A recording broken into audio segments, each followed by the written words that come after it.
Welcome to the last part of Ninja Gaiden Sword Run, and you may want to get comfortable because this part's going to take a while. Part 6 is much more difficult than Act 5 was, but it starts off fairly simple. No bottomless pits to start off with. We start at the same place that we beat the last boss, and we're going to take it slow here because the respawn rates combined with the enemy types can make for a terrible time if we aren't careful. This is a good time for me to collect some magic because I plan on using the hell out of the jump and slash in this level. Especially for those of you that know the worst part of Ninja Gaiden 1, 6.2 has a jump in particular that is pretty evil if you don't have the jump and slash. But we'll get to that in a second.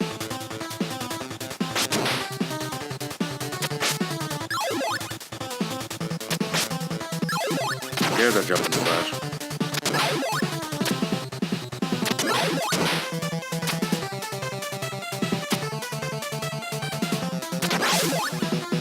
Alright, now that we're done with 6.1, we'll get... Here's the tough part.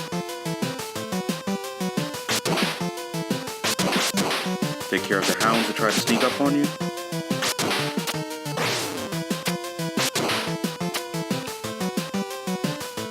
Now the objective for me in this section is to keep the magic meter up significantly high so that I can save the jump and slash for emergency occasions. The flying ninjas are set up so that any shuriken could knock you into the pit, so my strategy to get through them is to attach yourself to the wall so that once you're hit while you're on the wall, you don't have the knockback that you normally do. So I'm fine with tanking those hits.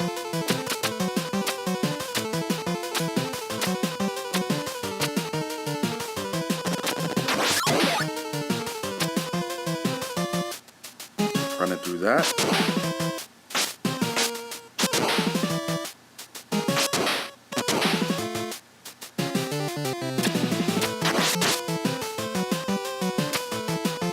That's one shortcut you can take with the using the ladder. If you just jump on the ladder and hold up, you're typically going to be able to make it. Now here's the tough part.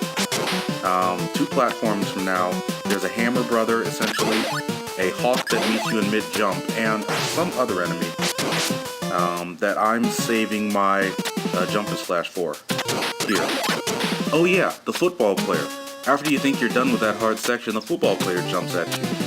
And that football player has ended at least 5 runs for me, oddly enough.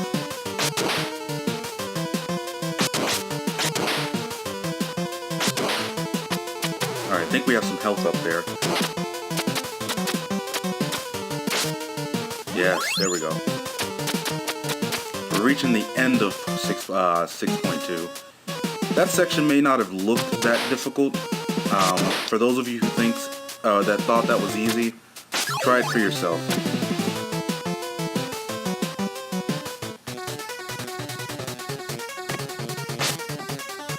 .3, I don't consider it nearly as challenging as 6.2. It still can trip you up. Probably for me because by the time I make it to 6.3, I'm a little bit of a jittery mess because of how many runs that have been ended at 6.2. So oh shit! Okay. I'm still alive. That was what I was intending to do. Have him jump over me. Now, place our jumps.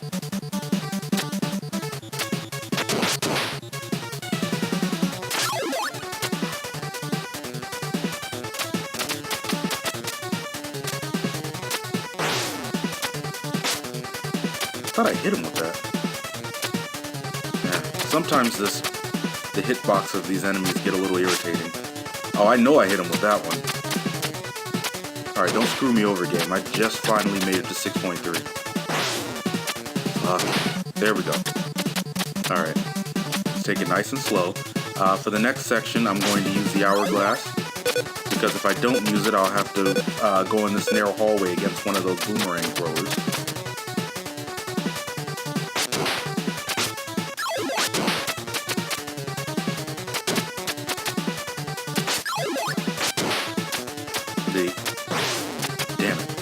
whenever you go up against a hawk, one thing that can always take you off guard is sticking to the wall unintentionally. This is the last stretch. Fortunately, we have a health here. And we're going to get a raining goblins, I guess. We'll take advantage of that hourglass.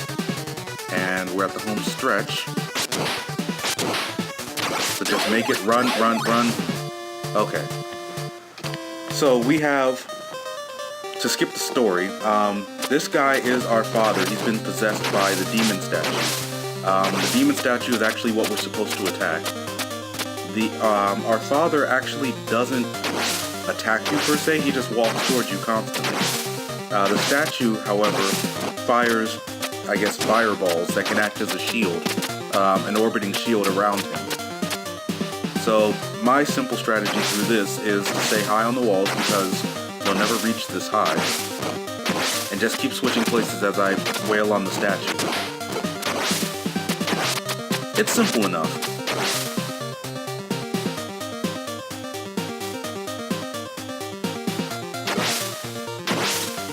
Now. Alright, we've almost got him. One more. Alright, that was the easier boss fight, but don't worry, we're not even close to the end. We've still got 2 more boss fights. One against the main boss, Jackie-O. Actually, that's another one that you guys can help me with, because I'm not exactly sure how to pronounce it, this one at all. Fairly consistent guy, but it's still a tough fight. He floats around, firing 2 homing fireballs at you. Fireballs each do 1 damage, but hitting him does 3 damage to you. So it's really important to not get hit by him. Like that. I forgot to mention this, but each time you get into a cutscene, your health gets refilled. So, fortunately, that means that our health gets refilled for each fight. I forgot what my normal strategy was for this. It typically revolves around dodging once in the middle, going to the right wall to dodge a second batch of fireballs, then jumping off and hitting them, and repeating this circle. But the timing is slightly off for me, so we're kind of improvising and hoping that I win this battle of attrition with him.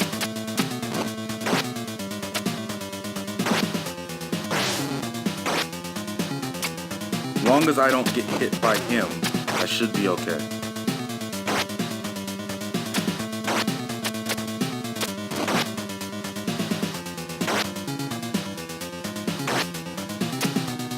Last one.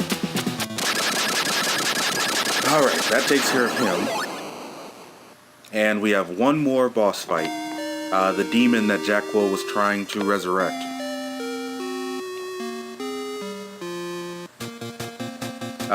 There are 3 parts to this. Even though his life bar isn't going down, you attack his head until the head runs off. Then you attack his tail. And after you take out his tail, you can finally go for his heart.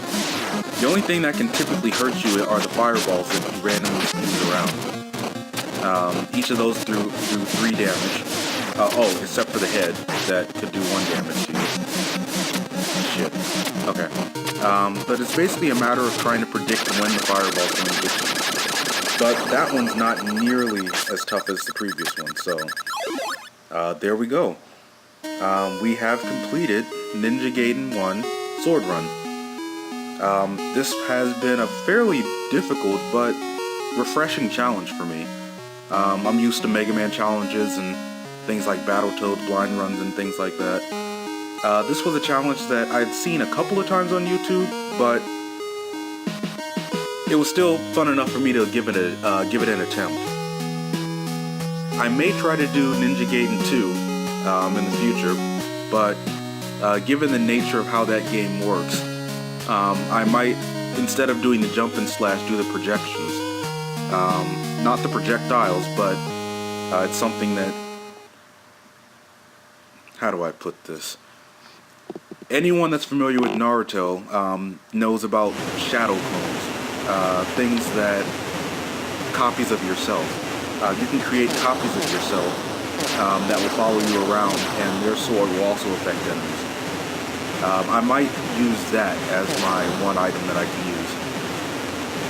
Well, this has been pretty fun, and I'm going to let you guys enjoy the final cutscene of Ninja Gaiden 1, which was pretty much known for its cutscenes, besides the difficulty. So this is the Huey Freeman, and I will see you guys next time.